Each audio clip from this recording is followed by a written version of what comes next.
আসসালামু আলাইকুম সুপ্রিয় শিক্ষার্থীরা, আশা করি তোমরা সবাই অনেক ভালো আছো। বরাবরের মতো আজকে আমরা চলে আসছি, এতদিন পড়েছি কবিতা, আজকে আমরা থেকে শুরু করব আমরা আমাদের গল্প বা প্রবন্ধগুলো পড়া।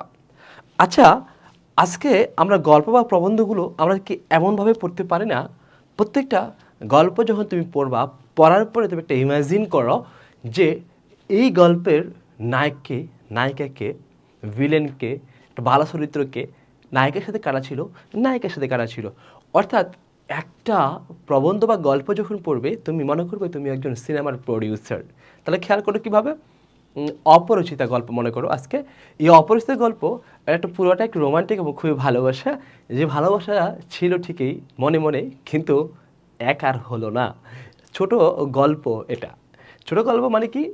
ছোট গল্প হলো শেষ হইয়াও হলো না শেষ, আফসোস রেখে যায় ছোট গল্প। আর সেটা সৃষ্টিকর্তাকে বা ছোট গল্পের সৃষ্টিকর্ম কে করেন? ছোট গল্পের সৃষ্টিকর্ম একমাত্র তৈরি করেন কে? সবচেয়ে রবীন্দ্রনাথ ঠাকুর। এই জন্য তাকে বলা হয় ছোট গল্পের জনক, রবীন্দ্রনাথ ঠাকুরকে। আমরা এই রবীন্দ্রনাথ ঠাকুরের এই ছোট গল্প অপরিচিতাটা আজকে তোমাদের সামনে খুব চমৎকারভাবে আলোচনা করব। ঠিক আছে? আমি শরীফ ওবায়দুল্লাহ তোমাদের সাথে আছি ভালোবাসা নিয়ে। আজকে অপরিচিতা গল্পটা আমরা কয়েকটা জিনিস দেখব। খেয়াল করো তো কীভাবে দেখতে পারি। অপরিচিত গল্পের নায়ককে বলো তো? নায়ক হলো অনুপম। আর এই প্রত্যেকটা সিনেমার নায়কের সাথে কিছু বন্ধুবান্ধব থাকে, তাই তো? হ্যাঁ, অপরিচিতার গল্পের নায়ক অনুপমের সাথে তার বন্ধু ছিল হরিশ, তার বডিগার্ডের মতো কাছে, খুব কাছাকাছি। এরপর হচ্ছে নায়িকা। নায়িকা থাকে প্রত্যেকটা সিনেমাতে। নায়িকাকে হ্যাঁ, নায়িকার নাম হলো কল্যাণী।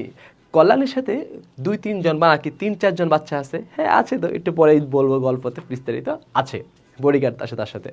নায়ক নায়িকা পেয়ে গেলাম, তাদের সাথে মানুষজনও পেয়ে গেলাম। এখন লাগবে প্রত্যেকটা সিনেমাতে ভিলেন প্রয়োজন লাগে। এখানে ভিলেনটাকে, এখানে ভিলেন হলো তার মামা, রাইট? নায়কের যে মামা। আর প্রত্যেকটা সিনেমাতে একজন ভালো চরিত্র থাকতে হয়, না হলে সিনেমাটা তৈরি জমে না। এখানে কে? এখানে ভালো চরিত্রটা হলো নায়িকার বাবা, অর্থাৎ সোমনাথ বাবু।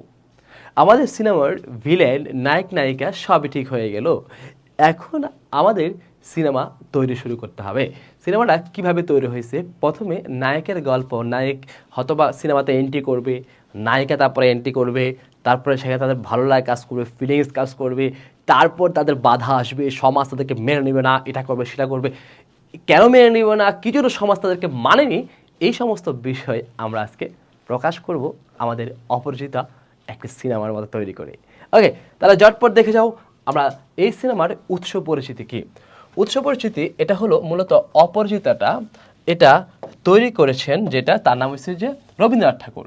তার অপরিচিতা প্রকাশিত হয় প্রমোদ চৌধুরীর সম্পাদিত মাসিক পত্রিকায় সবুজ পত্র পত্রিকায়।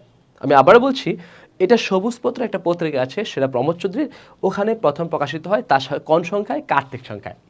পরবর্তীতে এটা প্রথম গ্রন্থ সংযুক্ত হয় রবীন্দ্রনাথ ঠাকুরের গল্প সপ্তক, এবং পরবর্তীতে গল্পগুচ্ছ তৃতীয় খণ্ডে প্রকাশিত হয়।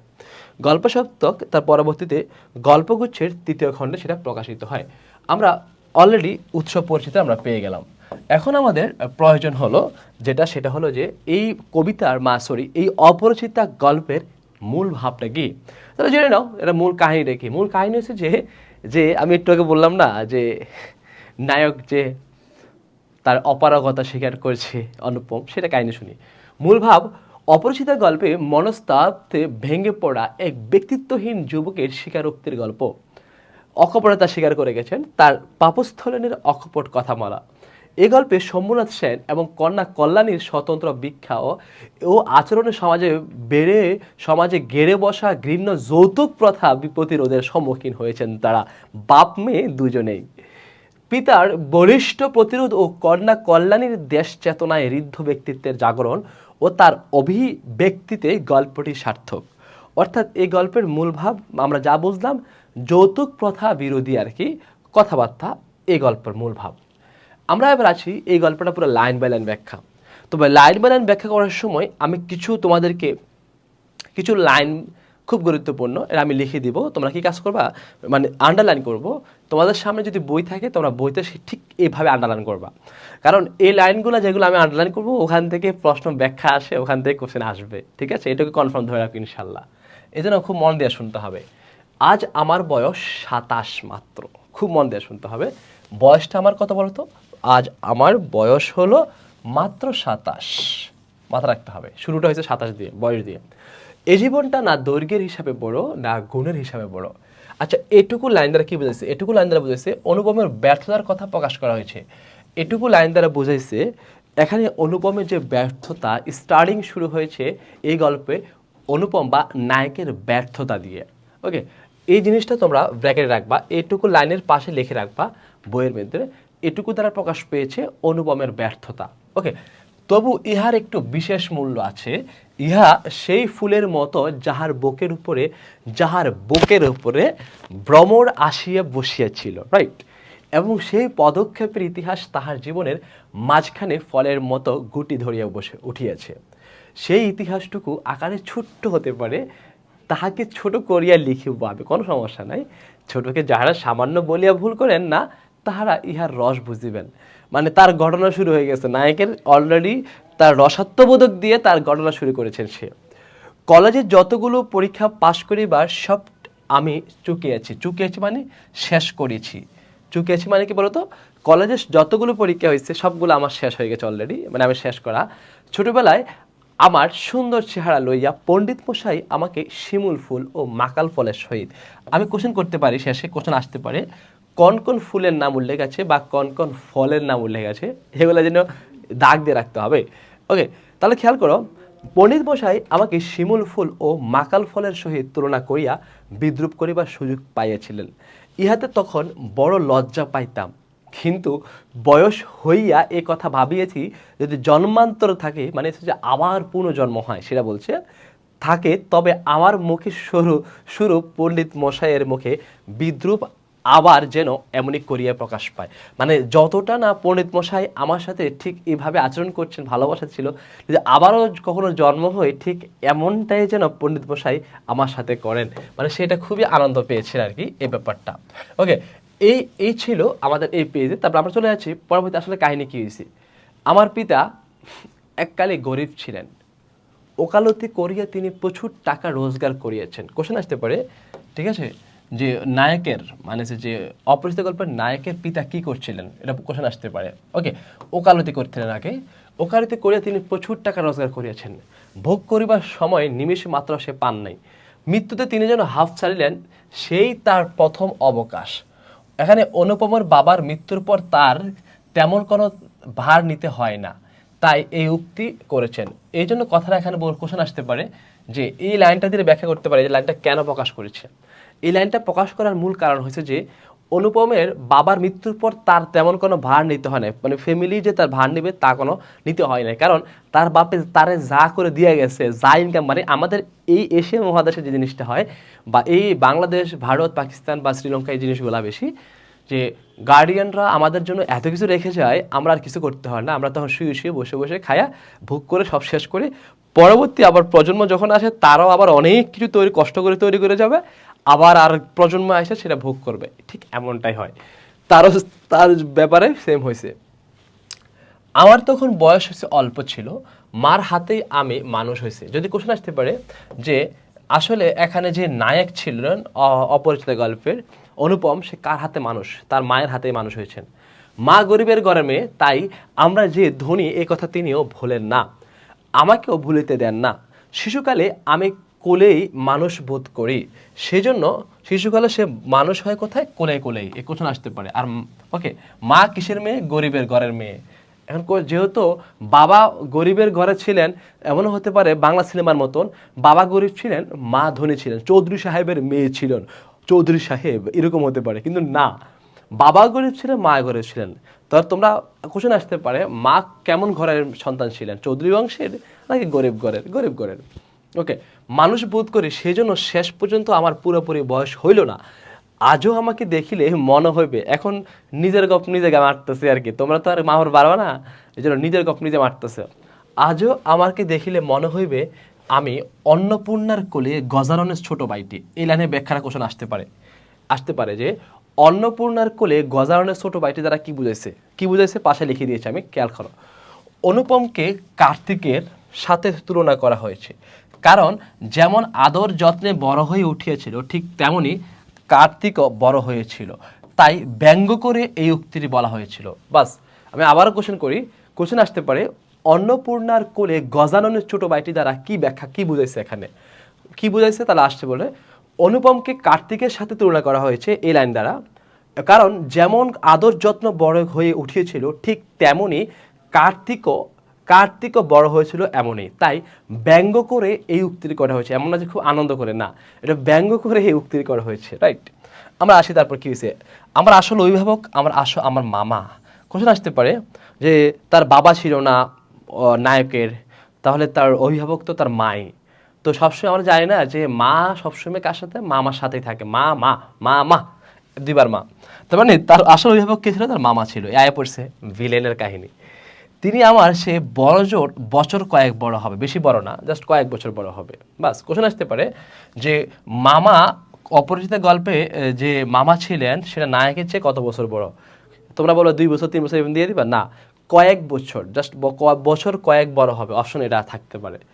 কিন্তু ফলগুর বালির মতো তিনি আমাদের সমস্ত সংসারটাকে নিজের অন্তরের মধ্যে শুষিয়া লইয়াছেন, তাহাকে না খুঁড়িয়া এখানকার এক গণ্ডূষ রস পাইবার জো নাই। এই কারণে কোনো কিছু সংসারে যদি যে কোনো কিছু করতে হয়, এই কারণে সব কিছুর জন্যই আমাকে কোনো ভাবনা ভাবিতে হয় না। এখানে এই সংসারে যা কিছু লাগে সব কিছু তার মামাই করে।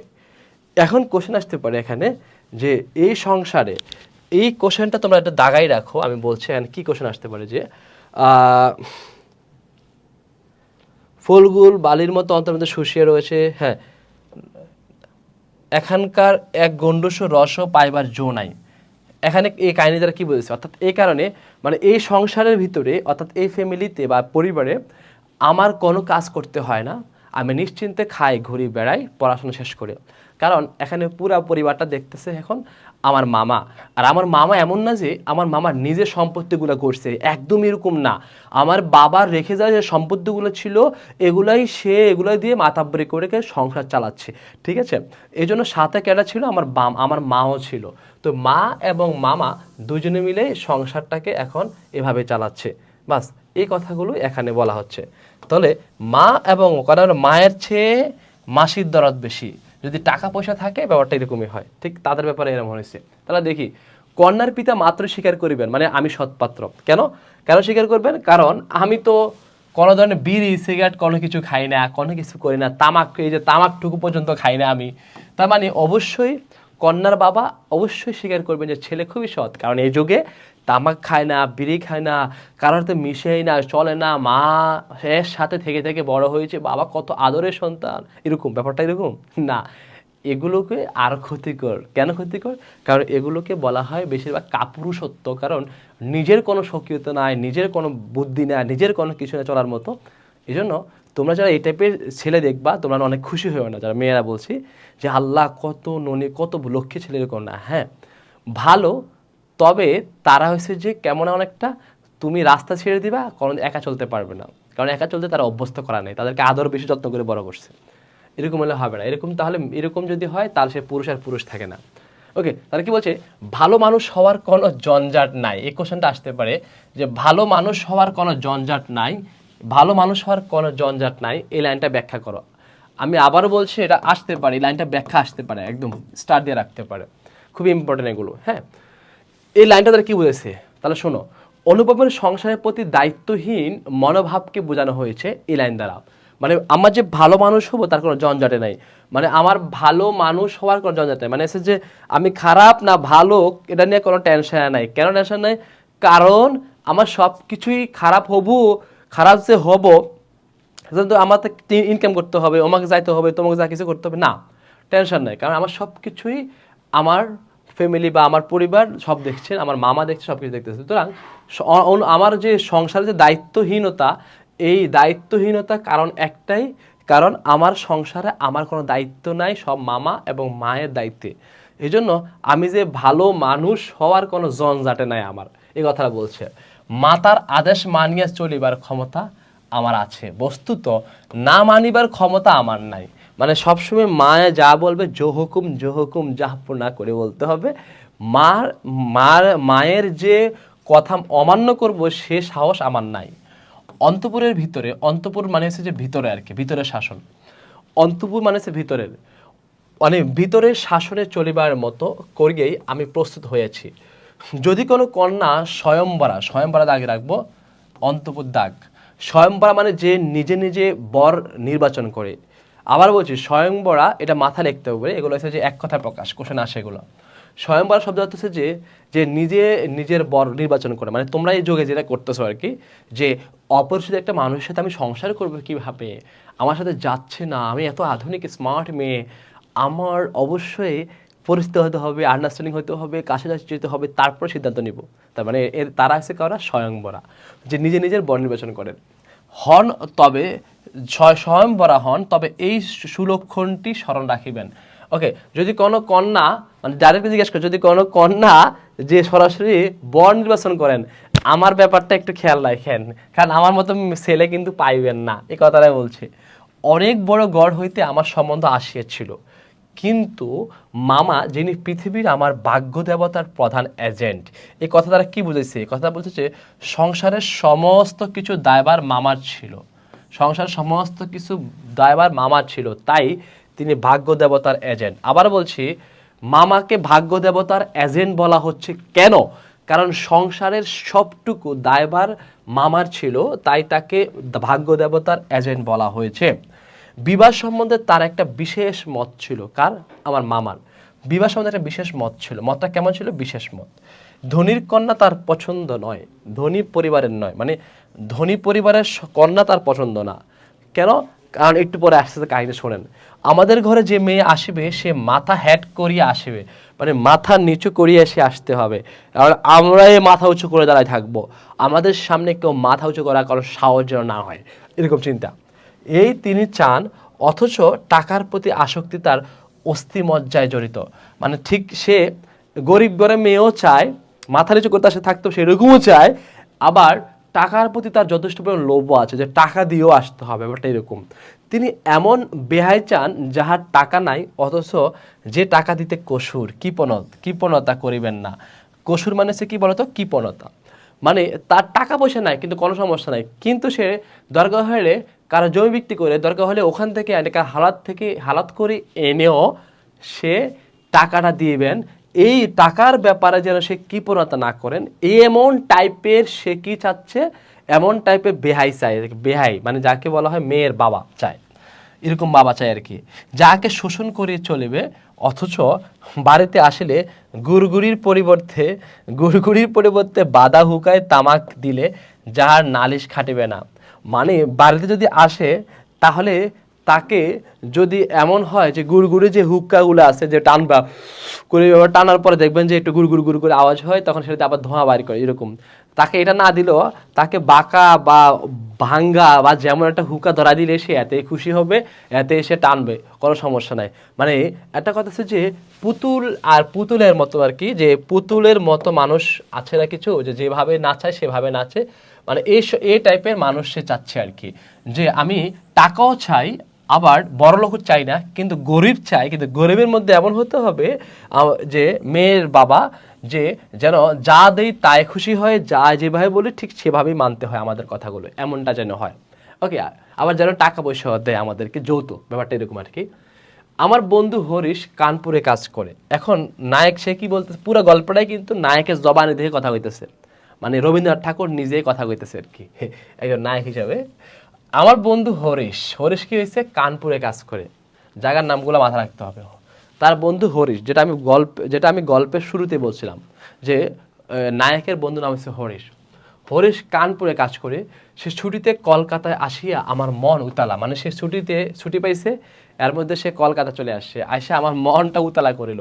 সে বলিল, ও হে, মেয়ে যদি বলো, একটা খাসা মেয়ে আছে। কেমন মেয়ে আছে বলো তো? খাসা। এই লাইনটা সবচেয়ে ইম্পর্টেন্ট, ঠিক আছে? ও হে, মেয়ে যদি বলো, একটা খাসা মেয়ে আছে। ওকে, কিছুদিন পূর্বেই MA পাস করিয়েছি আমি, মানে এখন তার বিয়ার কাহিনী কথা চলতেছে আর কি। শুরু করছে কেডা? তার বন্ধু হরিশ শুরু করছে আর কি, ছবি নিয়ে আসছে। যাই হোক, সে MA পাস করছে কিছুদিন পূর্বে।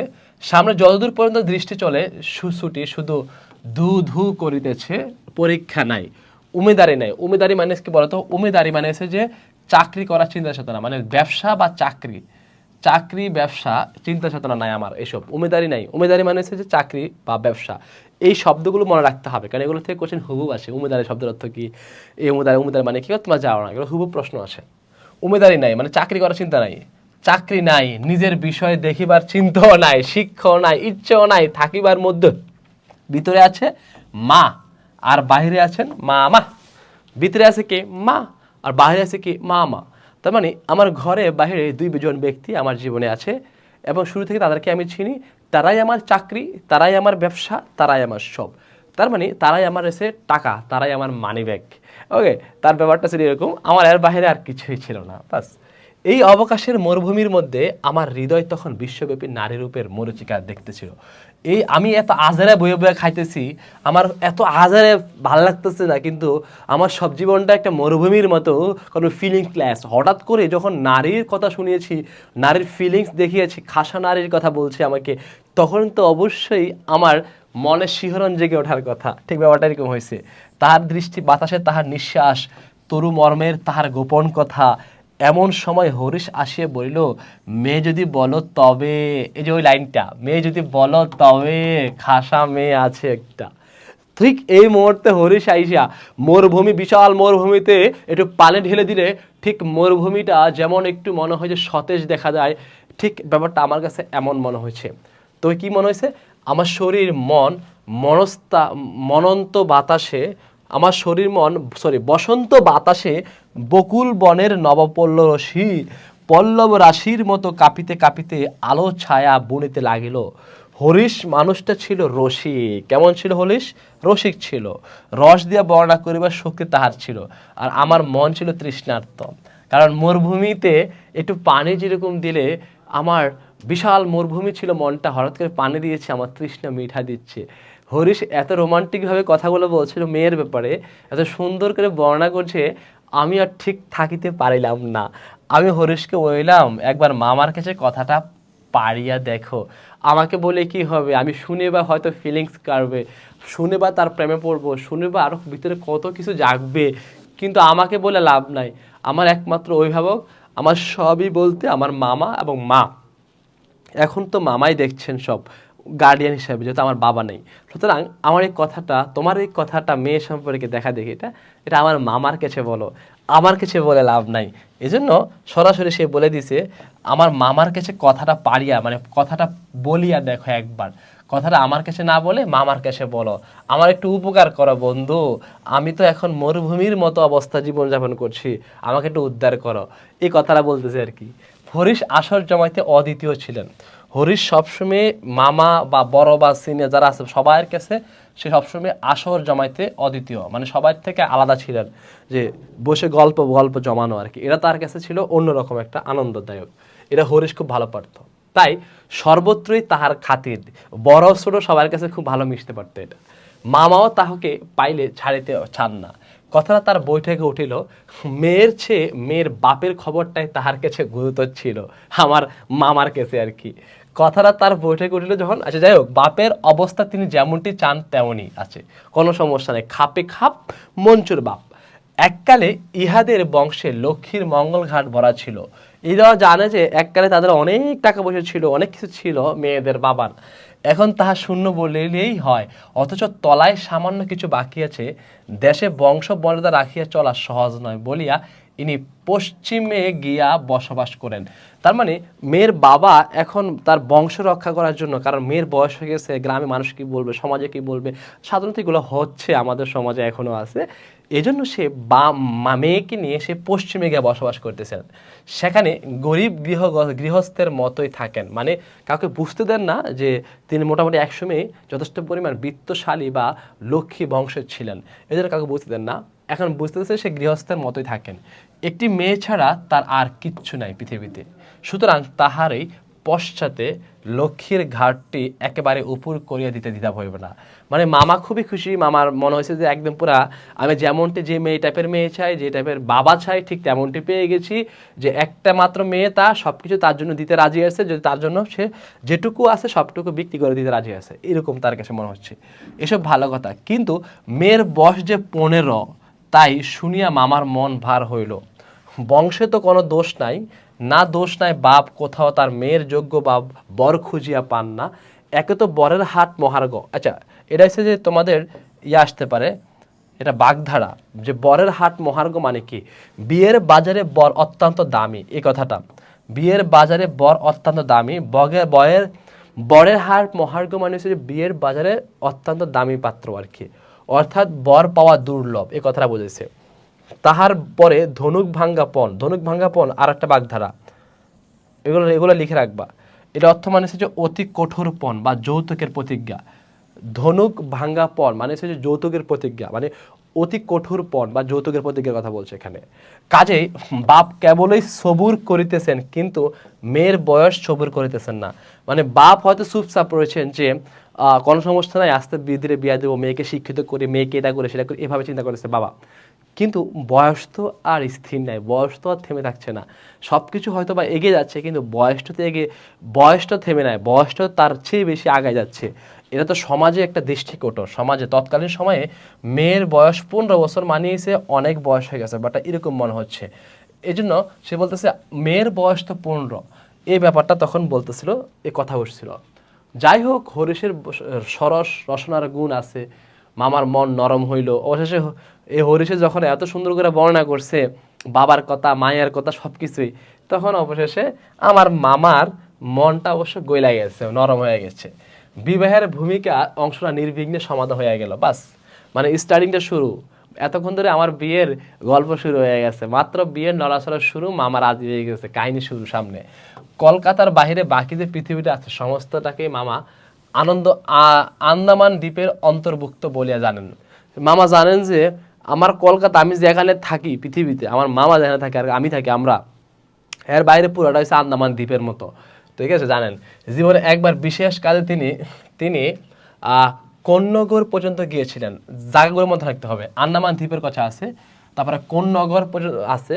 মামা যদি মনু হইতেন তবে তিনি হাবড়ার পুল পার হওয়াটাকে মাথা রাখতে হবে। এখানে হাবড়ার পুলের কথা আছে, হাবড়ার পুল পার হওয়াটাকে তাহার সংহিতায় একেবারে নিষেধ করিয়া দিতেন। মনের মধ্যে ইচ্ছে ছিল নিজের চোখে মেয়ে দেখিয়া আসিব, সাহস করিয়া প্রস্তাব করিতে পারিলাম না। আমার খুব ইচ্ছা ছিল যে নিজের চোখে আমি মেয়েটা দেখে আসি, কারণ আমি তো বর, সদে হলেও আমি তো বর, আমার জন্য সব আয়োজন, আমার ফিলিংস প্রথমে আসছে, আমার জন্য সব কিছু, তো আমি একটু মেয়েটা দেখা উচিত না? এটা আমার মনের মধ্যে সবসময় কাজ করতেছিল, কিন্তু আমার সাহস পাইতেছি না যে আমি কেমনে মামারে কই এ কথাটা। কন্যাকে আশীর্বাদ করিবার জন্য যাহাকে পাঠানো হইল সে আমার বিনু দাদা। তার মানে কন্যাকে আশীর্বাদ, কন্যাকে শুরু যাইয়া কথা বলা শুরু করবে কে? বিনুদাতা। পাওয়া গেছে আরেক ঘটকের কাহিনী। বিনুদাতা যাবে, আমার পিস্তুত ভাই, আমার কি লাগে? পিস্তুত ভাই। বিনুদাদা হয়েছে যে আমার পিস্তুত ভাই, তাহার মতে রুচি এবং দক্ষতার পরে আমি 16 আনা নির্ভর করিতে পারি। মানে তাহার মতে, মানে তাহার যে মত, বিনুদাদার যে মত, আমি তার উপর সবসময় নির্ভরশীল, কারণ সে এতটা রুচি দিয়ে, দক্ষতা দিয়ে এবং সব কিছু সে খুব এক্সপার্ট, সে জানে যে কোনটা ভালো কোনটা খারাপ। এটুকু আমার পিস্তত ভাই বিনোদাদা সেটা ভালো করে জানে। ওকে, বিনোদা ফিরিয়া আসিয়া বললেন, মন্দ নহে হে, খাঁটি সোনা বটে। এবার আমার বন্ধু হরিশের পরে আমার পিস্তত ভাই বিনোদা দেখে আসছে আমার মানুষটাকে, মানুষটাকে ভালোবাসা কেন বলছে? কারণ তাদের কথা শুনে শুনে আমি তার ফিলিংসে, তার ভালোবাসা, তার প্রেমে পড়ে গেছি। ওই মানুষটার কথা প্রথমে আমার হরিশের প্রস্তাব নিয়ে আসছে, এরপরে আমার মামা বা সবাই ফ্যামিলি থেকে পাঠাইছে, কারণ আমার পিস্তুত ভাই পাঠাইছে কার কাছে? বিনোদা পাঠাইছে। বিনোদা আসার পরে এসে কি বলছে? মন্দ নহে, খাঁটি সোনা বটে। বিনোদাদার ভাষাটা অত্যন্ত আর্ট ছিল, যেখানে আমরা বলি চমৎকার, সেখানে তিনি বলেন চলনসই। বা অত্যন্ত আর্ট মানে ভাষাটা যত, আমরা যদি আর্টিস্টই বলি না, মানে অত্যন্ত অত্যন্ত যে কথাটাকে বলা হয় যে এটা, মানে আমরা বলি অ্যাস্থেটিক, যেটা বলে ইংলিশে, খুবই দেখতে সৌন্দর্যমণ্ডিত, তার ভাষাটা এমন ছিল সব কিছু। আমরা যদি বলি ও ওয়াও চমৎকার, সে বলে যে চলনসই, এই টাইপের খুবই শুদ্ধ কথা বলে সে। অতএব বুঝলাম আমরা ভাগ্যে প্রজাপতির সঙ্গে, আমার ভাগ্যে প্রজাপতির সঙ্গে পঞ্চস্বরের কোনো বিরোধ নাই, ঠিক আছে। মানে আমার ভাগ্যে প্রজাপতির সঙ্গে পঞ্চস্বর মানে কথাটা বুঝেছে যে বিয়ের যে দেবতা আছে, এই বিয়ের দেবতার কোনো বিরোধ নাই, আমার অলরেডি বিয়ে হওয়ার জন্য সব কিছু আমার রেডি আছে। এখন শুধুমাত্র আমি অপেক্ষা করছি সময়ের, কারণ খাপে খাপ মঞ্চুর বাপ, সব কিছু রেডি। আমার বন্ধু আমার যে প্রস্তাব নিয়ে এসে মামার কাছে, মামাও রাজি আছে, তারপর মামা পাঠাইছে আমার পিসতুতো ভাইকে, পিসতুতো ভাইও রাজি হয়ে গেছে। দেখে এসে বলছে খাঁটি সোনা পাইয়া গেছিস তুই। এখন বলা বাহুল্য, বিবাহ উপলক্ষে কন্যাপক্ষকে কলকাতা আসিতে হইল। কন্যার পিতা সোমনাথ বাবু হরেশকে কত বিশ্বাস করেন তার প্রমাণ এই যে বিবাহের 3 দিন পূর্বে, কথা আসতে পারে বিবাহের কয়দিন পূর্বে আসছে, বিবাহের 3 দিন পূর্বে আমাকে প্রথম চক্ষে দেখেন প্রথমে, এবং আশীর্বাদ করিয়া যান। অর্থাৎ সে কন্যার পিতা সোমনাথ বাবু, কন্যার পিতার নাম কি বলতো, সোমনাথ বাবু, হরিশকে কত বিশ্বাস করেন। আমার বন্ধু হরিশকে এত বিশ্বাসই করেন যে ছেলে দেখাই লাগে নাই, কারণ হরিশে যে সুন্দরভাবে বর্ণনা করে পোলা মায়া মানে ঘটকারি করে আমার বন্ধু, তাতে আমার টেনশনই নাই। ঠিক সে বিয়ের 3 দিন আগে মাইয়ার বাবা আয়সা আমার দেখা আশীর্বাদ করে যায়। বয়স তার 40-এর কিছু এপারে, মানে তার বয়স প্রায় 40-এর কিছু কাছাকাছি হবে।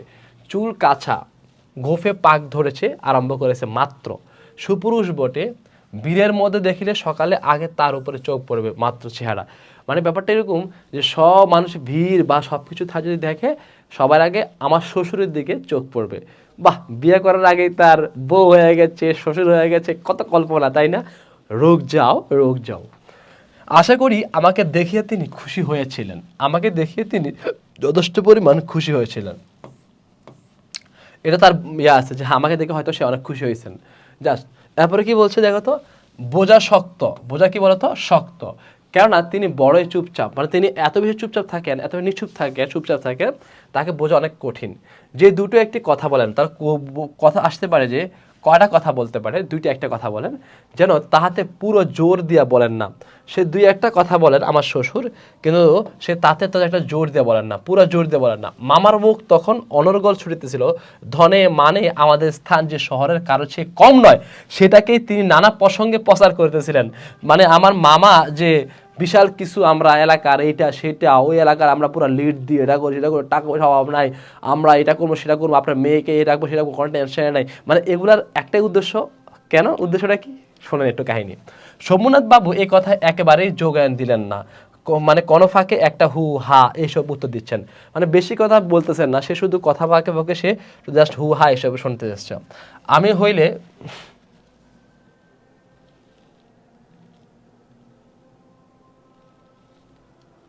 হ্যাঁ ওকে, কি বলছিলেন, কথায় কথা সে বলছিলেন যে হু হা এসবে উত্তর দিচ্ছিলেন সে। তারপরে দিচ্ছে আমি হলে, হুম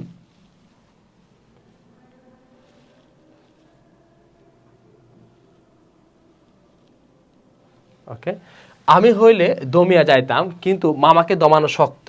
তিনি সোমনাথ বাবুর চুপচাপ ভাব দেখে ভাবিলেন লোকটা নিতান্ত নির্জীব, একেবারে কোনো তেজ নাই। বিহাই সম্প্রদায় আর যাই হোক, তেজ থাকাটা দোষের। অতএব মামা মনে করেন অতএব মামা মনে করেন যে সোমনাথ যখন উঠিলেন তখন মামা সংক্ষেপ উপর হইতে তাকে বিদায় করিল, গাড়িতে তুলিয়া দিতে গেলেন না। তাকে দূর থেকে তাকে বলে ঠিক আছে বিহাই সাহেব দেখা হবে আইসেন, হ্যাঁ।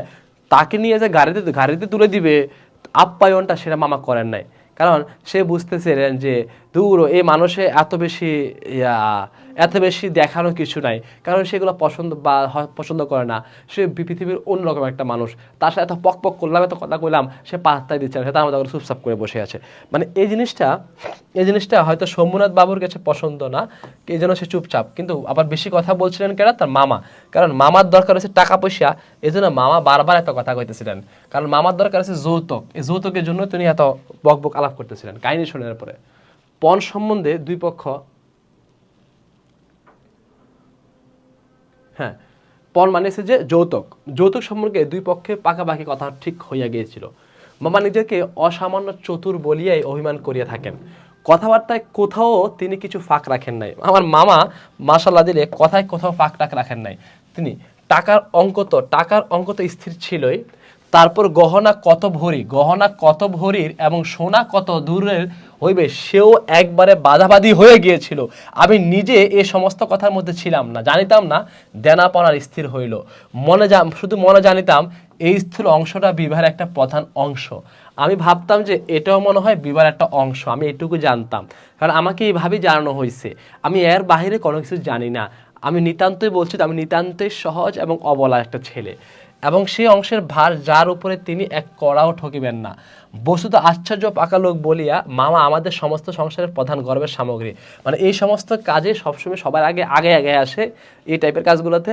এই জন্য মামা সবাই মুরব্বী তাকে ভাবে আর কি। যেখানে আমাদের কোনো সম্বন্ধ আসে সেখানে সর্বত্র তিনি বুদ্ধির লড়াই জিতিবেন। মানে সম্বন্ধ আসলে তিনি কথাবার্তা বইলে বইলে নিজেকে খুব জ্ঞানী মনে করে আর কি। সমাজে কিছু দেখবেন সব জায়গায় আছে, গ্রামে গঞ্জে মুরব্বী কিছু আছে, গ্রামে দেখবেন সব জায়গায় যায় বামার ঢুকায়, ঠিক আছে, এরকম আছে ব্যাপারটা। মামা ঠিক কাহিনী এমন, এ একেবারে ধরা কথা। এই জন্যই আমাদের অভাব না থাকিলেও এবং অন্য পক্ষের অভাব কঠিন হইলেও জিতব। আমাদের সংসারের এই জেদ ইহাতে যে বাচক আর যে মরুক, মানে সংসারে কি হইলো না হইলো, সংসারে কি থাকলো না থাকলো, পরিবার কি টিকলো না, বিয়ে কি হলো না, তাতে দেখার বিষয় নয়। আমি সেরা, এটাই আমার মামা সবসময় প্রমাণ করে। সে নিজেকে সে জাহির করে যে সেই একমাত্র বস, সে একমাত্র সেরা, মানে নিজেকে সে বস হিসেবে দাবি করে সব জায়গায়। এই হচ্ছে আমার মামার সবচেয়ে বড় গুণ। এবার আমি আসি তাহলে কাহিনী কি। মামা কি করছেন, গায়ে হলুদ সমাস আরম্ভ শুরু হয়ে গেল। বিয়ের পণ সম্পর্কে কাহিনী শুনলাম, এখন আসলে আমরা গায়ে হলুদ শোনাই। এই গায়ে হলুদ সমাস, মানে গায়ে হলুদ অসম্ভব রকম ধুম করিয়া শুরু হয়ে গেল। বাহক এত গেল যে তাহার আদমশুমারি করিতে হইলে কেরানি রাখিতে হয়। মানে এত কিছু, এত কাহিনী শুরু হয়ে গেল যে আদমশুমারি কেরানি রাখিতে হবে। কেরানি মানে আর কি, মানে যে এটাকে বলা হয় বডিগার্ড, যাকে আমরা বলি সহকারী রাখিতে হবে। তাহাদিগকে বিদায় করিতে অপরপক্ষকে যে নাকাল হইতে হবে সেই কথা স্মরণ করিয়া মামার সঙ্গে মা একযোগে বিস্তর হাসিলেন। মানে এমনভাবে আয়োজন করতেছে গায়ে হলুদের, এমনভাবে মেয়ের জন্য আয়োজন করতেছে, এমনভাবে কিছু করতেছে, তারা মাও মামার সাথে একটু হাসতেছিলেন, আনন্দ, মানে এটাকে বলে পৈশাচিক আনন্দ পাচ্ছিলেন।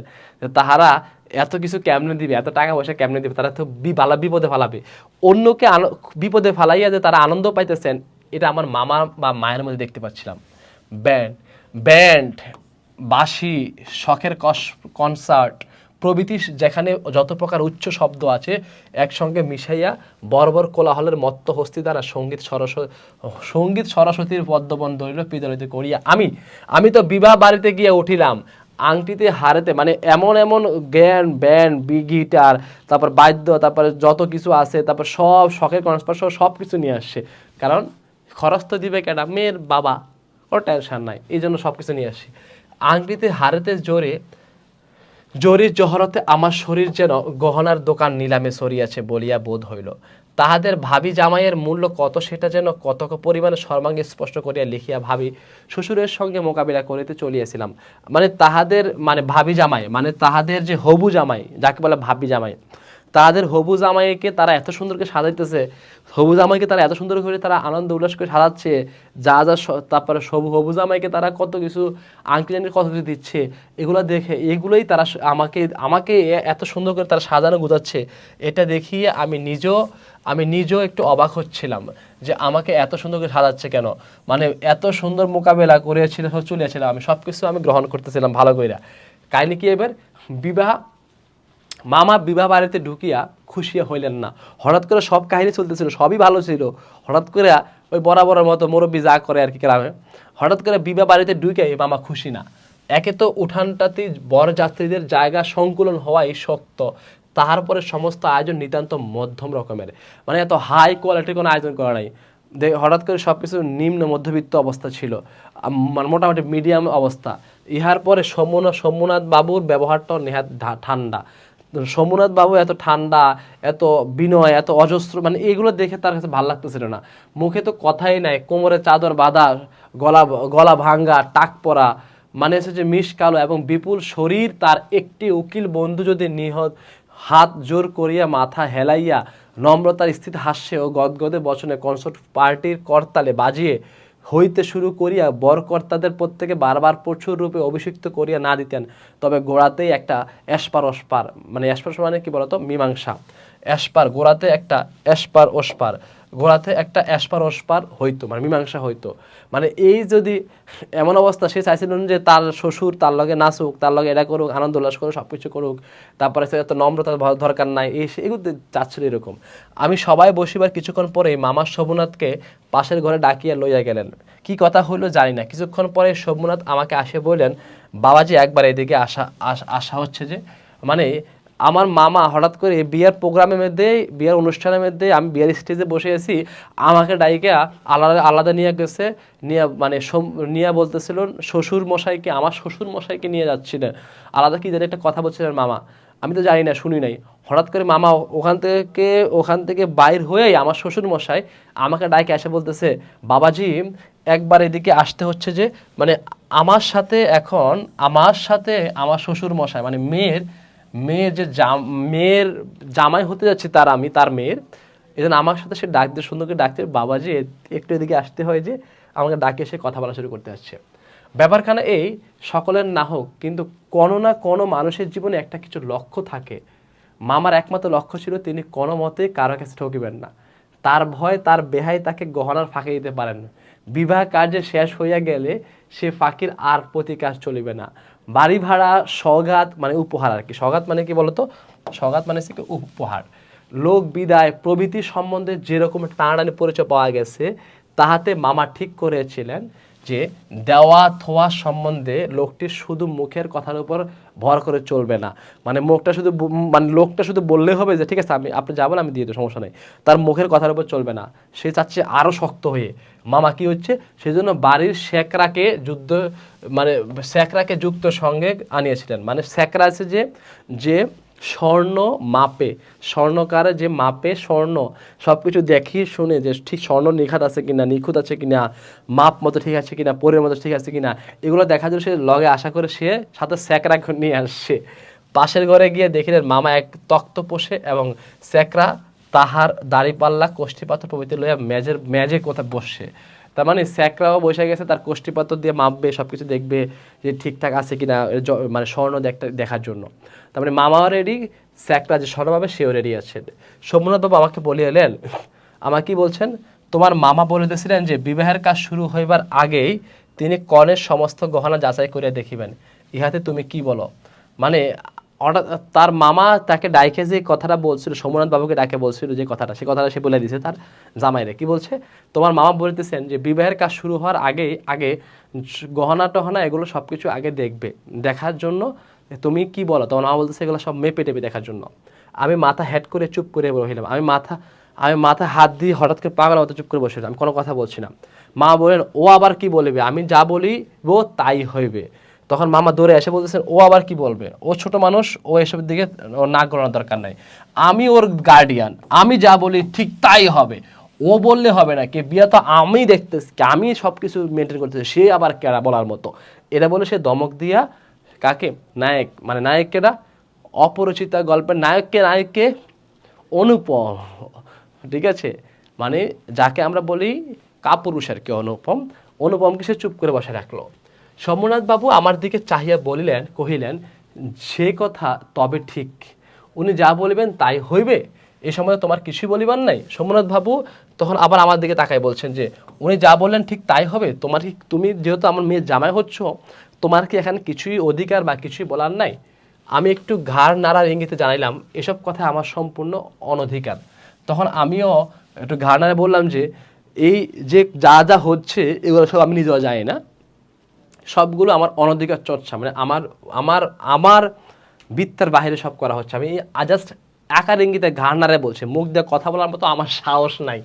আচ্ছা তবে বস, মেয়ের গা হইতে সমস্ত গহনা খুলি আনিতেছি, এই বলে তিনি উঠিলেন। মানে সে উঠে গেছে যে মেয়ের গায়েতে যেহেতু যে গহনাগুলা এখন লাগাইছে সব গহনাগুলো খুলে নিয়ে আসতেছে, জাস্ট কি জন্য, ওই আবার মাপার জন্য, স্যাকরা দিয়ে নিয়ে মাপাবে তার মামা, এই জন্য নিয়ে আসতে হচ্ছে। মামা বললেন, অনুপম এখানে কি করিবে, ও সবাই গিয়ে বসুক।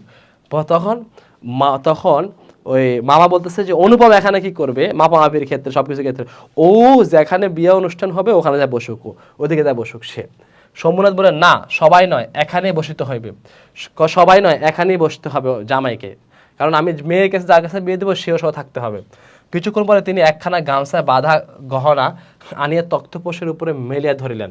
সমস্ত তাহার পিতা মহিদের আমলের গহনা, হাল পেশনের আনুমানিক মানে এটা হচ্ছে যে অনেক আগের গহনাগুলো বোঝা যাচ্ছে, শুক্র কাজ নয়, যেমন মোটা তেমনি ভারী, এগুলো ভারী ভারী গহনা ছিল।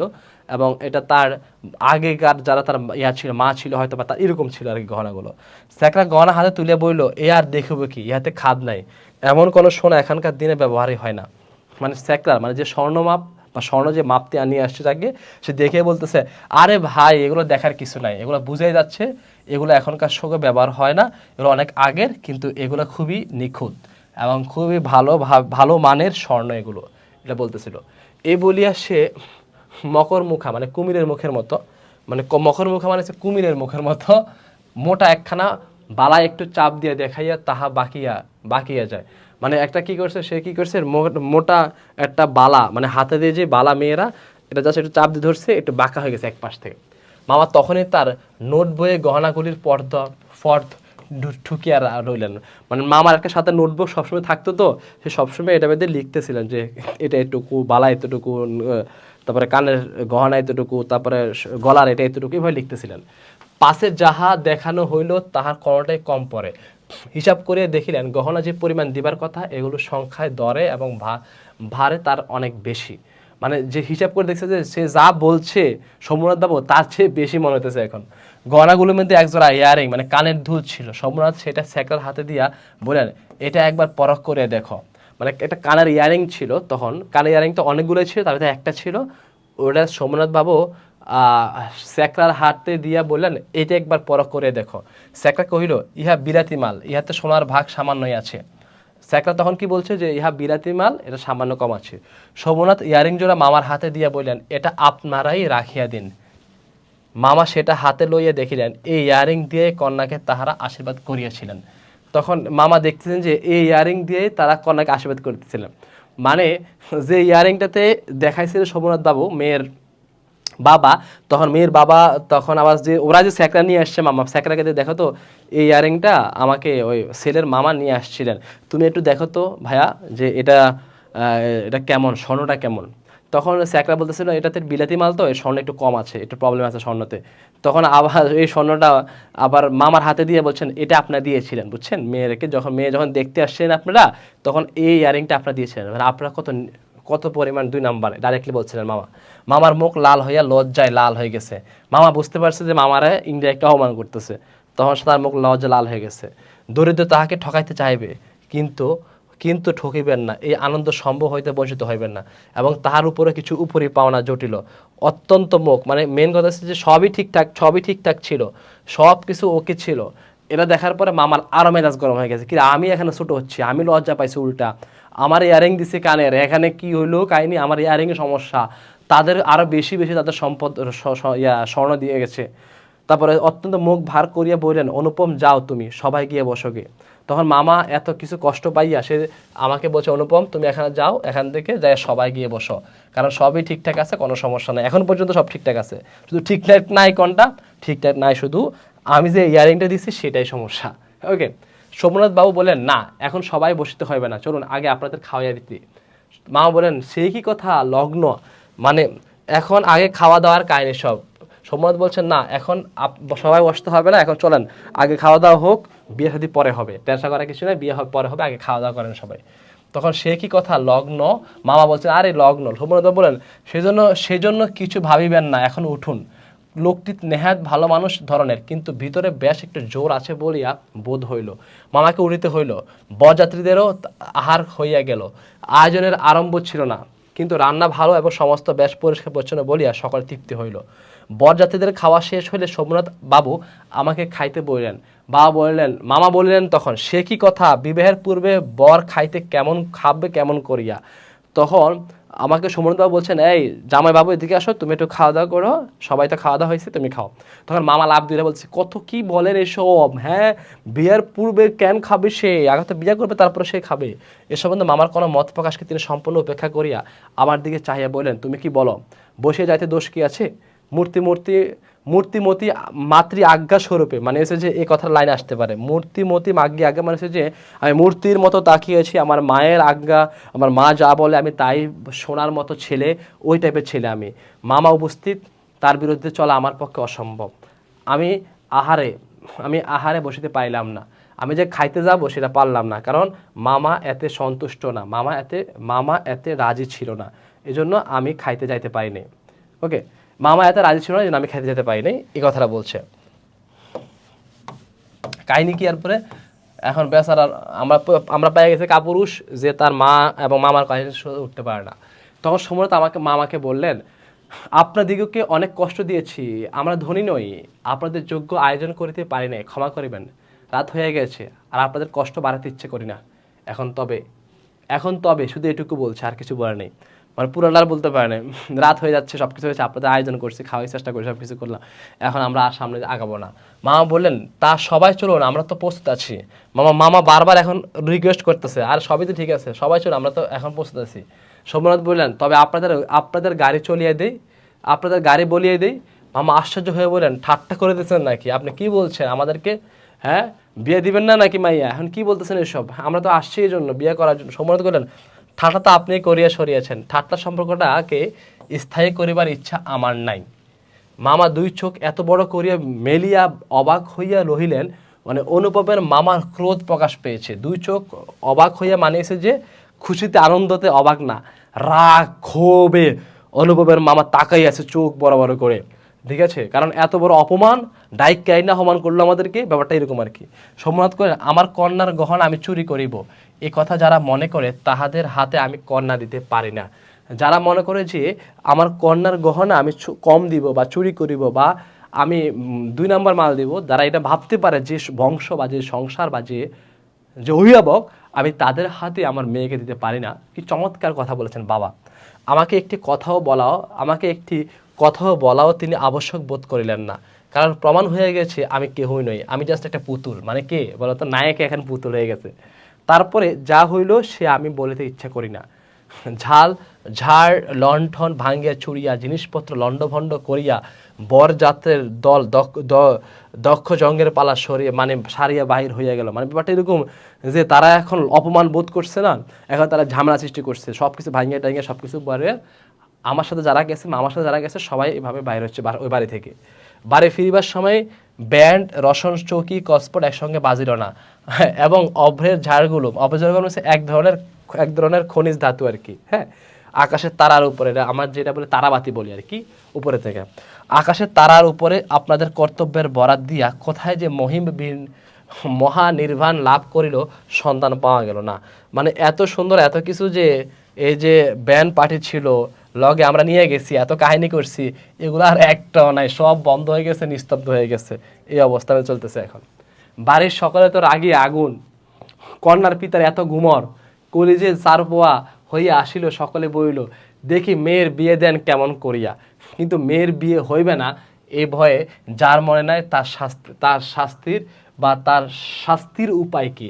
মানে মেয়ের বিয়ে হবে না, মেয়ে দেন কেমনে দেয়, এত বয়সমাই হয়ে যাচ্ছে, এসে কেমনে দিয়ে দেন, দেখা যাবে আপনি আমাদের কাছে দিলেন না, এসে ব্যাপারটা এরকম হয়েছে। মস্ত বাংলাদেশের মধ্যে আমি একমাত্র পুরুষ যাহাকে কন্যার বাপ বিবাহের আসর হইতে নিজে ফিরাইয়া দিয়েছে।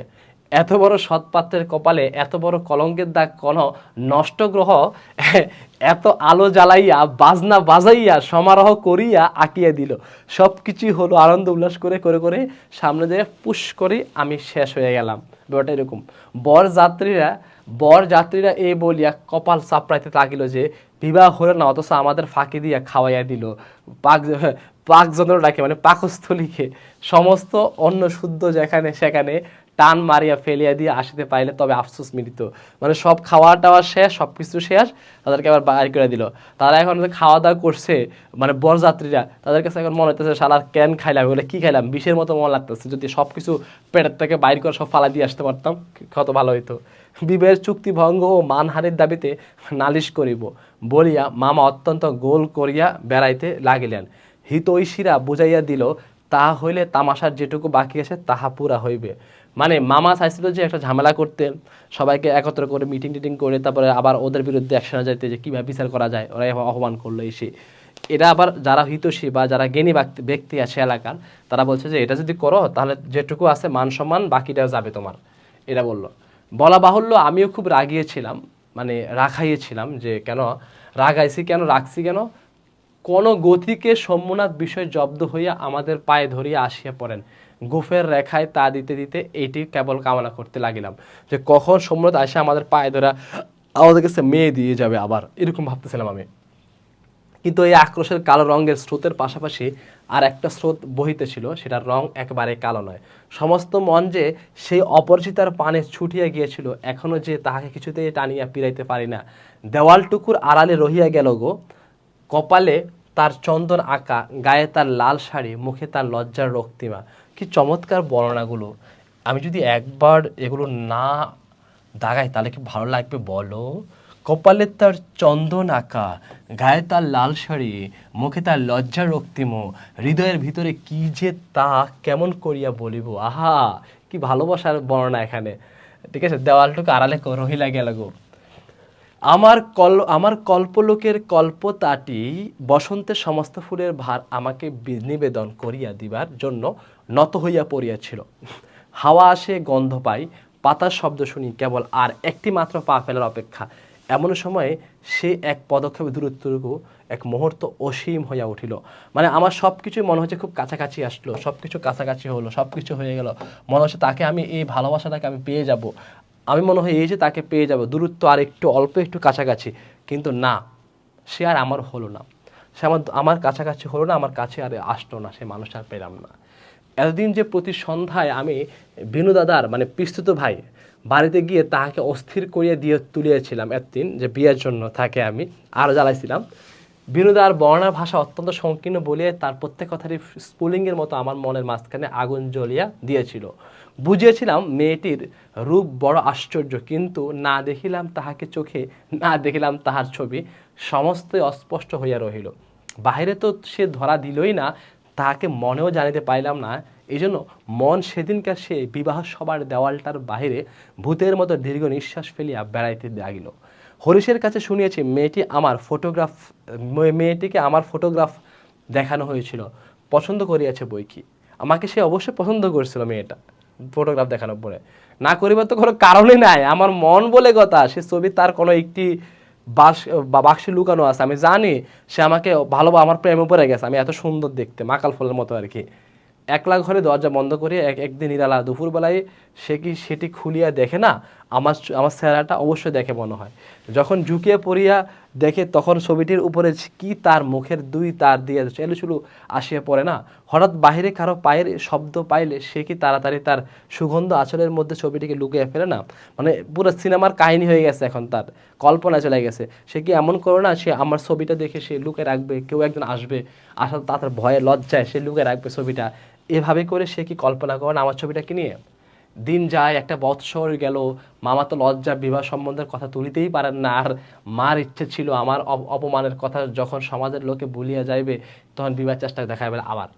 এদিকে আমি শুনিলাম সে মেয়ের নাকি ভালো পাত্র জুটিয়াছিল, কিন্তু সে পণ করিয়াছে, বিবাহ করিবে না। শুনি আমার মন পুলকের আবেশে ভরিয়া গেল। আমি কল্পনায় দেখিতে লাগিলাম সে ভালো করিয়া খায় না, সন্ধ্যা হইয়া আসে, সে চুল বাঁধিতে ভুলিয়া যায়, তার বাপ তার মুখের পানে চান আর ভাবেন আমার মেয়ে দিনে দিনে এমন হয়ে যাইতেছে কেন। হঠাৎ কোনোদিন তার ঘরে আসিয়া দেখেন মেয়ের দুই চক্ষে জলে ভরা, জিজ্ঞাসা করেন মা তোর কি হয়েছে বল আমাকে। মেয়ে তাড়াতাড়ি চোখের জল মুছিয়া বলে কই কিছুই তো না হয়নি বাবা। বাপের এক মেয়ে যে বড় আদরের মেয়ে, তখন অনাবৃষ্টির দিনের ফুলের ঘুড়ির মতো মেয়ে একেবারে বিমর্ষ হইয়া পড়িয়াছে। তখন বাপের প্রাণে আশ হইল না, তখন অভিমান বাসাইয়া দিয়া ছুটিয়া আসিলেন তোমাদের ধারে, আমাদের ধারে আসবে, তারপরে কি হবে। মানে কল্পনায় চলে গেছে। একটু মানুষ একটু প্রেমে পড়লে যা হয় আর কি, যদি কল্পনা চলে যায়, কিন্তু আসলে কল্পনা কি পুরো জিরো, ফলাফল কি জিরো। পুরুষ মানুষ নয়া নয়া প্রেম বললে এই জিনিসটা হয়, মনে করে যে আল্লাহ ছেলেটা মানে আমি তো সুন্দর, আমি তো স্মার্ট, মনে হয় এটা দেখার পর এটা হয়েছে, সেটা সেটা এরকম কল্পনা করে গেছে। হয়তো বা মেয়েটা খুব কষ্টে আছে, মেয়েটা খুব আমার জন্য কান্নাকাটি করতেছে, মেয়েটা খুব ইয়ে করছে, আমার জন্য বিয়ে করতে পারতেছে না, আরে আমাকে ভালোবাসা থেকে বিয়ে করছে না। এই সমস্ত জিনিস তার মাথায় কাজ করছে, কার অনুপমের মাথায়। তারপরে মনের মধ্যে সেই যে কালো রঙের ধারাটা বইতেছে, যে কোনো কাল সাপের মতো রূপ ধরিয়া ফোঁস করিয়া উঠিল, মনে হচ্ছে যে কোনো সময় আমার ফোঁস করে যে কোনো সময় ফেনা দিবে। সে বলিল, বেশ তো, আর একবার বিবাহের আসর সাজানো হোক, আলোচনা হোক, দেশ বিদেশের লোকেরা নিমন্ত্রণ হোক, তারপরে তুমি বরের টোপর পায়ে দলিয়া দলবল হইয়া সভা সারিয়া দলিয়া এসো। কিন্তু যে ধারাটি চোখের জলের মতো শুভ্র, সে রাজহংসের রূপ ধরিয়া বইল, যেমন করি আমি একদিন দময়ন্তীর পুষ্পবনে গিয়েছিলাম, তেমনি করিয়া আমাকে একবার উড়িয়া যাইতে দাও। আমি বিরোহিণীর কানে কানে একবার সুখের খবরটা দিয়ে আসি গে। তারপরে দুঃখের রাত পোহাইল, নববর্ষার জল পড়িল, স্নান ফুটলিটি মুখ তুলিল, এবারেই সেই দেওয়ালটার বাহিরে রহিল সমস্ত পৃথিবীর, আর সবাই আর ভিতরে প্রবেশ করিল একটি মাত্র মানুষ। তারপরে আমার কথাটি ফুরালো। মানে তার কথাই কইতেছে শুধু, মানে অনুপম শুধু বকবক করতে আছে, সে জানে যে তার কিছুই হবে না, তার এত কাহিনী কিছু সব কিছু সে কী করতেছে, তার মতো কল্পনায় চলে গেছে সে এখন পুরোপুরি।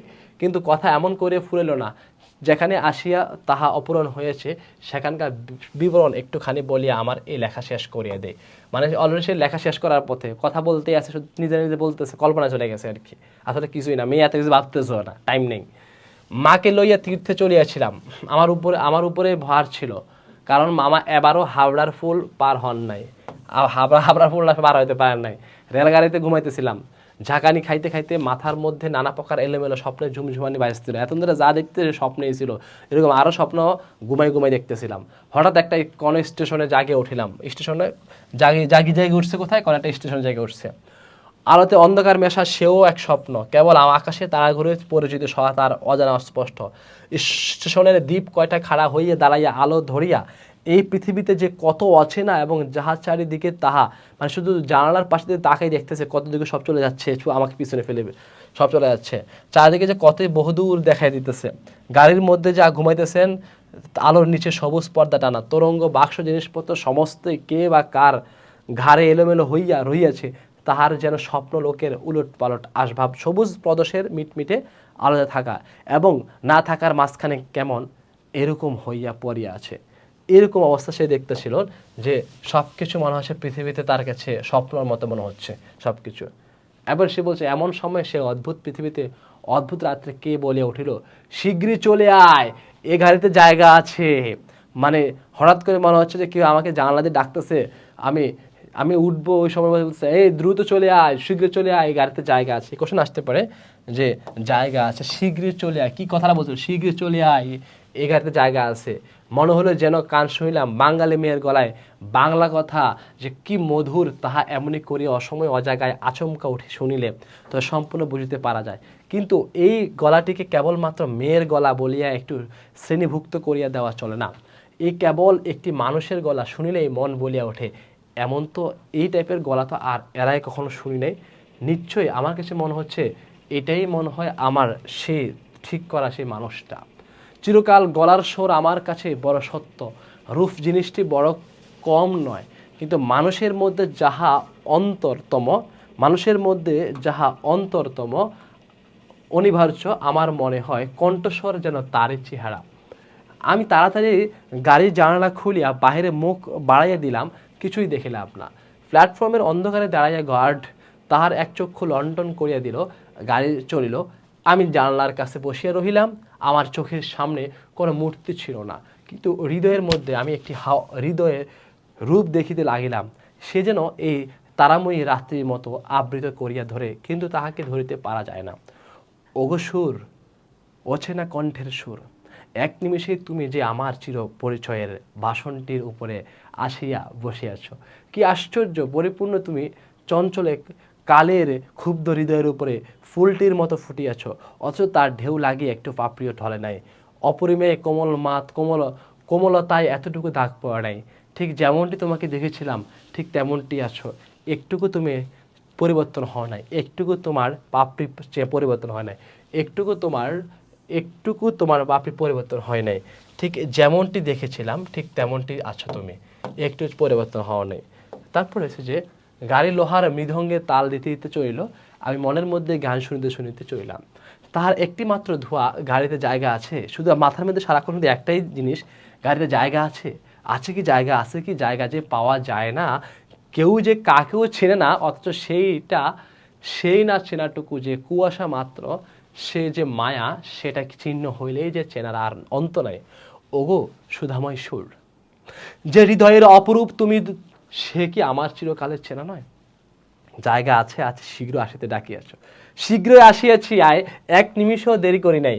রাত্রে ভালো করিয়া ঘুম হইল না, প্রায় প্রতি স্টেশনে একবার করিয়া মুখ বাড়াইতে দেখিলাম। ভয় হইতে লাগিল, যাহাকে দেখা হইল না সে পাছে রাত্রে নামিয়া যায়। মানে বারবার আমার ইঙ্গিত হচ্ছে যে সে কে, সে নিশ্চয় আমার সেই মানুষটা। পরদিন সকালে একটা বড় স্টেশনে গাড়ি বদলে করিয়া হইতে হইবে। আমাদের ফার্স্ট ক্লাসের টিকিট মানে আশা ছিল ভিড় হইবে না। নামিয়ে দেখি প্ল্যাটফর্মের সাহেবদের আর্দালি দল আসবাবপত্র লইয়া গাড়ির জন্য অপেক্ষা করেছে। কোনো এক পৌজের বড় জেনারেল সাহেব ভ্রমণে বাহির হয়েছেন হয়তোবা, এই জন্য। আমাদের যেরকম এমপি বা মন্ত্রী যখন আসে তখন আমাদের সব রাস্তা দাঁড়া করে রাখে, মন্ত্রী যায়, ওকে, অথবা কোনো প্রধানমন্ত্রী রাষ্ট্রপতি গেলে রাস্তার 10-15 মিনিট আগ থেকে তা দাঁড়া করে রাখে। এরকম একটা অবস্থা হচ্ছে তখন আর কি, কোনো একজন মনে হয় নেতা আসছেন তাদের। 2-3 মিনিট পরে গাড়ি আসলো, বুঝলাম ফার্স্ট ক্লাসে আশা ত্যাগ করিতে হইবে। মাকে লইয়া কোনো গাড়িতে উঠি, সে এক বিষম ভাবনায় পড়িলাম। সব গাড়িতে ভিড়, ধারে ধারে উকি মারিয়া বেড়াইতে লাগিলাম। এমন সময় সে সেকেন্ড ক্লাসের গাড়ি হইতে একটি মেয়ে আমার মাকে লক্ষ্য করিয়া বললেন, আপনারা আমাদের গাড়িতে আসুন না, এখানে জায়গা আছে। আমি তো চমকে উঠিলাম, সে আশ্চর্য মধুর কণ্ঠ এবং সেই গানের এই ধোয়া, জায়গা আছে। ক্ষণমাত্র বিলম্ব না করিয়া মাকে লইয়া গাড়িতে উঠিয়া পড়িলাম। জিনিসপত্র তুলিবার প্রায় সময় ছিল না। আমার মতে অক্ষম দুনিয়ার আর নাই। সে মেয়েটিকে কুলিদের হাতে হইতে তাড়াতাড়ি চলতি গাড়িতে আমাদের বিছানাপত্র টানিয়া নইল। আমার একটা ফটোগ্রাফ তুলিবার ক্যামেরা স্টেশনে পড়িয়া রহিল, গাইতে পারিলাম না। মানে আমি ফটোগ্রাফের ক্যামেরা আমার স্টেশনে রয়ে গেছে, আমি পাগলের মতো হয়ে যাচ্ছিলাম, ব্যাপারটা এরকম। তারপরে কি লিখিব জানি না। আমার মনের মধ্যে একটি অখণ্ড আনন্দের ছবি আছে, তাহাকে কোথায় শুরু করিব, কোথায় শেষ করিব, বসিয়া বসিয়া বাক্যের পর বাক্য যোজনা করিতে ইচ্ছে করে না। এবার সেই সুরটিকে চোখে দেখিলাম, তখনও তাহাকে সুর বলিয়াই মনে হইল। মায়ের মুখের দিকে চাইয়া দেখিলাম তার চোখে পলক পড়িতেছে না। মা তাকিয়ে আছে মেয়েটির দিকে। মেয়েটির বয়স 16 কি 17 হইবে, কিন্তু নবযৌবন ইহার দেহে মনে কোথাও যেন একটু ভার চাপাইয়া দেয় নাই। ইহার গতি সহজ, দীপ্তি নির্বল, সৌন্দর্যের সুচিত্রা অপূর্ব। ইহার কোনো জায়গা জমি নাই, এত সুন্দর দেখতে থাকে। আমি দেখিতেছি, বিস্তারিত করিয়া কিছু বলা আমার পক্ষে অসম্ভব। এমনকি সে যে কি রঙের কাপড় কেমন করিয়া পরিয়াছিল তাহাও ঠিক করিয়া বলিতে পারিব না। এটা খুব সত্য যে তার বেশভূষার এমন কিছু ছিল না যেটা তাহাকে ছাড়াই বিশেষ করিয়া চোখে পড়িতে পারে। সে নিজের চারিদিকের সকলের চেয়ে অধিক রজনীগন্ধার শুভ্র মঞ্জুরির মতো সরল বৃত্তের উপরে দাঁড়াইয়া যে গাছে ফুটিয়েছে, সে গাছকে সে একেবারে অতিক্রম করিয়া উঠিয়াছে। সঙ্গে 2-3টা ছোট ছোট মেয়ে ছিল, তাহাদিগকে লইয়া তাহার হাসি। কোশ্চেন আসতে পারে, তার সাথে কয়টা মেয়ে ছিল? উত্তর হবে 2 বা 3টে। উত্তর হবে তাহাদিগকে লইয়া ছোট ছোট মেয়ে ছিল কয়টা? 2 বা 3টো আসতে পারে কোশ্চেনটা। তাহাদিগকে লইয়া তার হাসি এবং কথার আর অন্ত ছিল না, মানে শেষ ছিল না। আমি হাতে একখানা বই লইয়া সেদিন কান পাতে রাখিয়াছিলাম। আমার হাতে একটা বই ছিল তখন ওই মুহূর্তে, যেটুকু কানে আসতেছে সে তো সমস্ত ছেলে মানুষের সঙ্গে ছেলে মানুষের কথা। তার বিশেষত্ব এই যে তাহার মধ্যে বয়সের তফাৎ কিছু মাত্র ছিল না। ছোটদের সঙ্গে সে অনায়াসে এবং আনন্দে ছোট হইয়া গিয়েছিল। সঙ্গে কতকগুলো ছবিওয়ালা ছেলেদের গল্পের বই, তাহারই কোনো একটা বিশেষ গল্প শোনাইবার জন্য মেয়েরা তাকে ধরিয়ালো। পাশে যে 2-3টা মেয়ে ছিল তাকে সবাই ধরছে যে তাকে একটা বিশেষ গল্প শোনানোর জন্য। তার মানে সেটা নিয়ে হয়তো ব্যস্ত ছিলেন আর কি, আনন্দ উল্লাস করছিলেন। এই গল্পে নিশ্চয় তারা 20-25 বার শুনিয়াছে। মেয়েদের কেন যে এত আগ্রহ তা বুঝিলাম। সেই সুধা কণ্ঠের সোনার কাঠিতে সকল কথা যে শোনা হয়ে ওঠে। মেয়েটির সমস্ত শরীর মন যে একেবারে প্রাণে ভরা, তার সমস্ত চলায় বলায় স্পর্শে প্রাণ ঠিকরিয়া ওঠে। তাই মেয়েরা যখন তার মুখে গল্প শোনে তখন গল্প নয়, তাহাকেই শোনে। তাহাদের হৃদয়ের উপর প্রাণের ঝর্ণা ঝরিয়া পড়ে। তার সেই উদ্ভাসিত প্রাণ আমার সেদিনকার সমস্ত সূর্যকিরণকে সজীব করিয়া তুলিল। আমার মনে হইল, আমাকে যে প্রকৃতি তাহার আকাশ দিয়া বেষ্টন করিয়াছে সে ওই তরুণেরই অক্লান্ত অম্লান প্রাণের বিশ্বব্যাপী বিস্তার। পরের স্টেশনে পৌঁছতেই খাবারওয়ালাকে ডাকিয়া সে খুব খানিকটা চানা মুট তারপরে সে যে কিনিয়া রইল এবং মেয়েদের সঙ্গে মিলিয়া নিতান্ত ছেলে মানুষের মতো করিয়া কল হাস্য করিতে করিতে অসংকোচে খাইতে লাগিল। মানে সে চিন্তা করলো না যে তাকে কেউ দেখলো না, কে মাইন্ড করলো, এসব পাত্তা দিচ্ছিল না, সে তার মতো খাচ্ছিল। আমার প্রকৃতি যে জাল দিয়া বেড়া, আমি কেন বেশ সহজে হাসি মুখে মেয়েটির কাছে এই চানাচম লইতে পারিলাম না, হাত বাড়াইয়া দিয়া কেন আমার লোভ স্বীকার করতে পারলাম না, আমি কেন তার কাছে একটুকু চাইতে পারলাম না। তার এখানে আফসোস হচ্ছে আর কি লেখকের। মা ভালো লাগা এবং মন্দ লাগার মধ্যে দুমনা হয়েছিলেন। গাড়িতে আমি পুরুষ মানুষ, তবুও ইহার কিছু মাত্র সংকোচ নাই। বিশেষত এমন লোভীর মতো খাইতেছে যে সেটা ঠিক তার পছন্দ হইতেছিল না, অথচ ইহাদের বেহাইয়া বলিয়াও তার ভ্রম হয় নাই। তার মনে হইল এই মেয়ের বয়স হয়েছে কিন্তু শিক্ষা হয় নাই। মা হঠাৎ কারোর সঙ্গে আলাপ করতে পারেন না, মানুষের সঙ্গে দূরে দূরে থাকাই তার অভ্যাস। এই মেয়েটির পরিচয় লইতে তার খুব ইচ্ছা, কিন্তু স্বাভাবিক বাধা কাটাই উঠিতে পারিতেছিলেন না। এমন সময় গাড়ি একটা বড় স্টেশনে আসিয়া রামিল। সে জেনারেল সাহেবের একদলের সঙ্গে এই স্টেশনে হইতে উঠিবার উদ্যোগ করে দিছে। গাড়িতে কোথাও জায়গায় নাই, বারবার আমাদের গাড়ির সামনে দিয়ে তারা ঘুরিয়া গেল। মা তো ভয়ে আড়ষ্ট, আমিও মনের মধ্যে শান্তি পাইতেছিলাম না যে এত একটা ভয়ের মধ্যে আমিও আছি। গাড়ি ছাড়িবার অল্পকাল পূর্বে, গাড়ি ছাড়িবার কতক্ষণ আসতে পারে, কতক্ষণ অল্পকাল পূর্বে একজন দেশি রেলওয়ে কর্মচারী নাম লেখা 2খানা টিকিট গাড়ির 2 বেঞ্চের শিওরের কাছে লটকাই দিয়ে আমাকে বলল, এই গাড়ির এই 2 বেঞ্চ আগে হইতে 2 সাহেব রিজার্ভ করিয়াছেন, আপনাদিগকে অন্য গাড়িতে যাইতে হবে। আমি তো তাড়াতাড়ি ব্যস্ত হয়ে দাঁড়াই উঠলাম। মেয়েটি হিন্দিতে বলল, না আমরা গাড়ি ছাড়িব না। মেয়েটি বলল, সে লোকটির রোখ করিয়া বলল, না সারিয়া উপায় নাই। কিন্তু মেয়েটির চলিষ্ণুতার কোনো লক্ষণ না দেখিয়া সে নামিয়া গিয়া ইংরেজ স্টেশন মাস্টারকে ডাকিয়ে বলল, আনিল। তাকে ডাকিয়ে যে শোনেন কাহিনী, দেখা যান এক মাইয়া কি কাহিনী করতেছে, দেখে যান।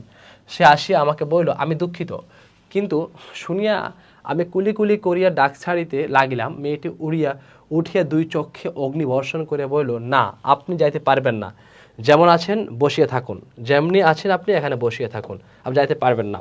বলে সে দ্বারের কাছে দাঁড়াইয়া স্টেশন মাস্টারকে ইংরেজি ভাষায় বলল, এ গাড়ি আগে হইতে রিজার্ভ করা। এ কথা মিথ্যা কথা, এ কথা মিথ্যা কথা।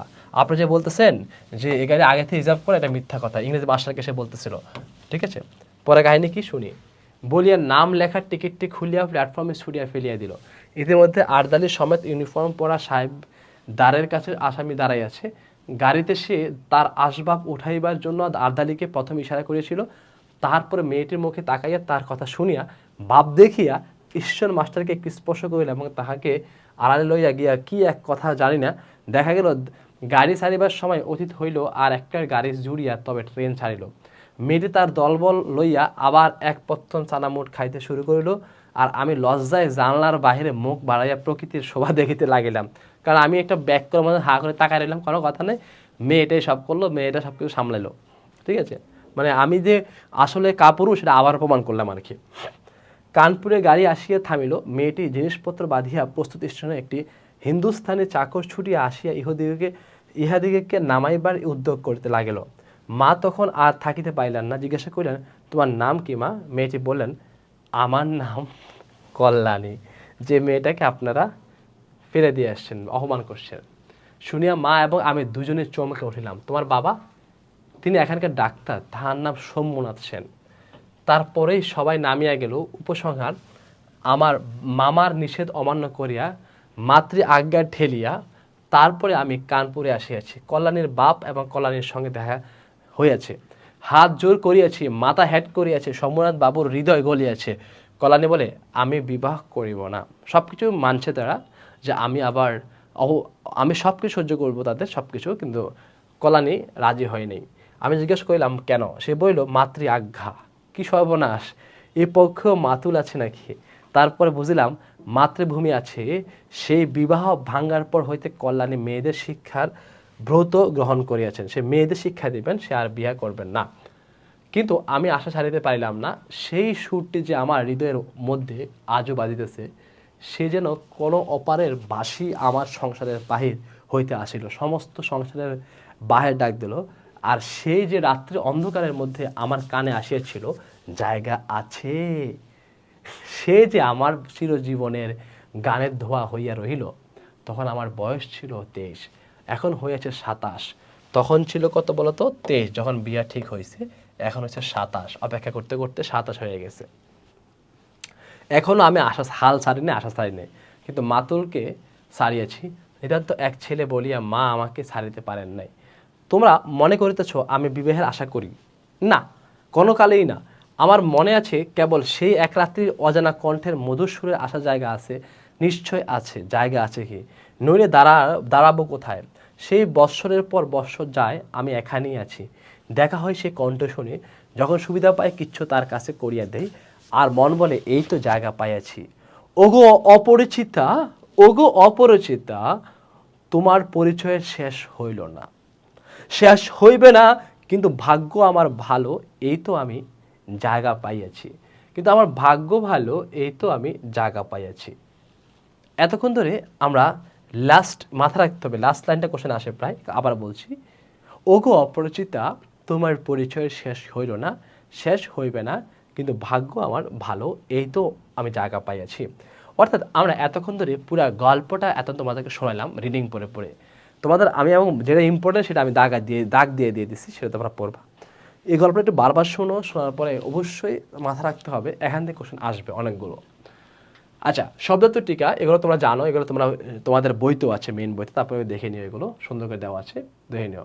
অব্রের ঝাড় মানে কি? অব্রের তৈরি ঝাড়বাতি। অভ্র মানে কি? এক ধরনের খনিজ ধাতু। কানপুর মানে ভারতের একটি শহর। মাকালফল মানে বিশ্ব অর্থে গুণহীন, মানে হচ্ছে জ্ঞানহীন।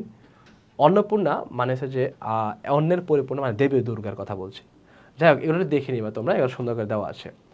তারপরে হচ্ছে যে মকর মুখ মানে হচ্ছে কুমিরের মুখের অনুরূপ। ইয়ারিং মানে কানের দুল। এগুলো তোমরা দেখে নাও। প্রদোষ মানে সন্ধ্যা, এই শব্দগুলো দেখে নিও। হ্যাঁ, এর শব্দার্থগুলো খুব ইম্পর্টেন্ট, অনেক বেশি ইম্পর্টেন্ট। আচ্ছা, এখন আমরা ভাষাভিত্তিক কিছু প্রশ্ন। ভাষাভিত্তিক মানে হচ্ছে যে ব্যাকরণ আর কি।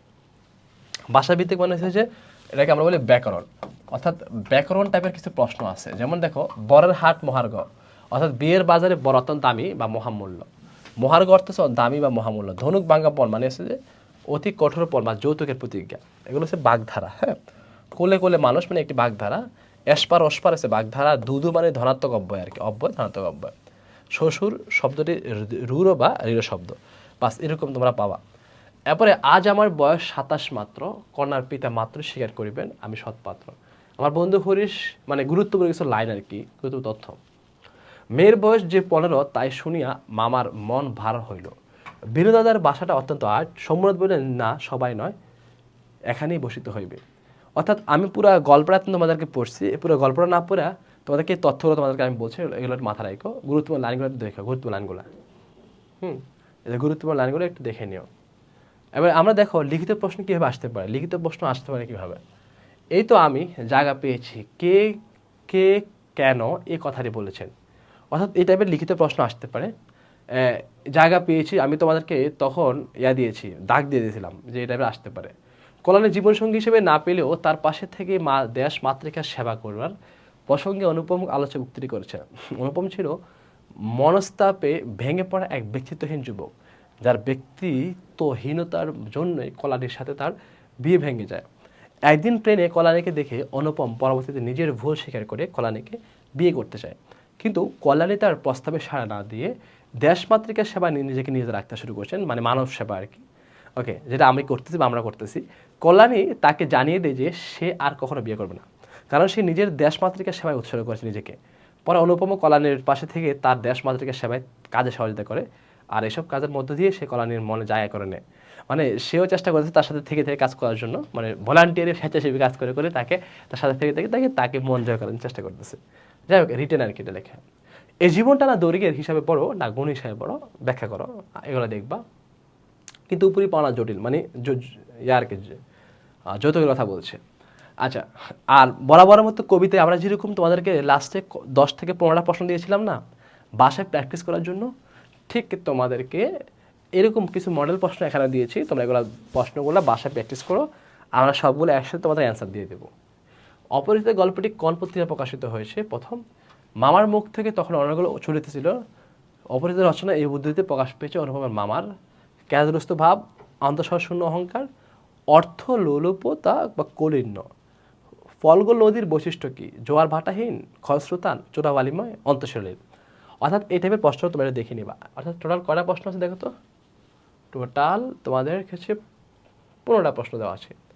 এই 15টা প্রশ্ন তোমরা ভালো করে শেষ করে ফেলবা। আর যদি কোনো প্রশ্ন থাকে অবশ্যই ইনবক্স করবা। পুরো গল্পটা ভালো করে পুঙ্খানুপুঙ্খানু পড়ো। ইনশাআল্লাহ যে কোনো সমস্যা থাকলে আমি তোমাদের সাথে আছি। তোমরা অবশ্যই মেন বইটা ভালো করে আবার দেখে পড়ো। আর যে কোনো প্রবলেম থাকে তো অবশ্যই জানাবা। আর অবশ্যই মেন বই শিট, আমরা যে শিট দিব শিটটা পিডিএফটা ভালো করে দেখবা। আর স্লাইডগুলো ভালো করে দেখো। সুতরাং লাস্টে কী করতে হবে সবগুলো একসাথে দেখার পর কি পড়ো খালি, শুধু পড়ো খালি, একসাথে পড়তে থাকো। আমি আশা করি ইনশাআল্লাহ ভালো কিছু হবে, ভালো কিছু হোক তোমাদের। সেই শুভকামনা রইল তোমাদের জন্য। আল্লাহ হাফেজ। আসসালামু আলাইকুম ওয়া রাহমাতুল্লাহ।